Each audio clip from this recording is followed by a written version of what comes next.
আৰু সকলোকে মোৰ অনুৰোধ থাকিলে লাইফটোৰ প্ৰতি প্ৰত্যেকজনে চিন্তা কৰক। পুলিচক দেখি, পুলিচৰ ফাইনক দেখি মানে ফাইনৰ ভয় কৰি পেলাই হেলমেট নহয়, নিজক ভাল পাই নিজৰ ঘৰখনৰ কথা, ল'ৰা ছোৱালীৰ কথাখিনি চিন্তা কৰি হেলমেটটো ইউজ কৰক। সেইটো চবচে ইম্পৰ্টেণ্ট।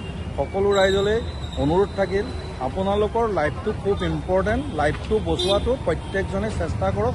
আমি আপোনালোকক সহযোগ কৰিম আৰু আপোনালোকৰ সুৰক্ষাৰ কাৰণে আমি এই পদক্ষেপবোৰ ল'বলৈ বাধ্য হৈছোঁ।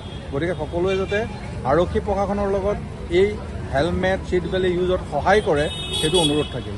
যিসকলে ছিট বেল্ট কৰা নাই বা হেলমেট পিন্ধা নাই তেওঁলোকক আপোনালোকে কি তুলি দিব? তেওঁলোকক আমাৰ ট্ৰাফিক ব্ৰাঞ্চৰ পৰা মানে গোলাপ ফুল দি পেলাই তেওঁলোকক প্ৰথমভাৱে ৱাৰ্ণিং দিয়া হৈছে, কিছু ফাইনো কটা হৈছে। এইখিনি ব্যৱস্থা গ্ৰহণ কৰা হৈছে আৰু লফুলি যিখিনি হ'ব সেইখিনি ষ্ট্ৰিক্টলি হ'ব, কণ্টিনিউৱাছ হৈ থাকিব ড্ৰাইভ। আপোনালোকৰ এই ড্ৰাইভটো কিমান দিনলৈকে চলিব? কণ্টিনিউৱাছ থাকিব, এইটো কিমান দিন বুলি কুৱেশ্যনে নাই, সদায় থাকিব। যিকোনো খবৰৰ বাবে যোগাযোগ কৰক আমাৰ এই নম্বৰত 9181 307 221।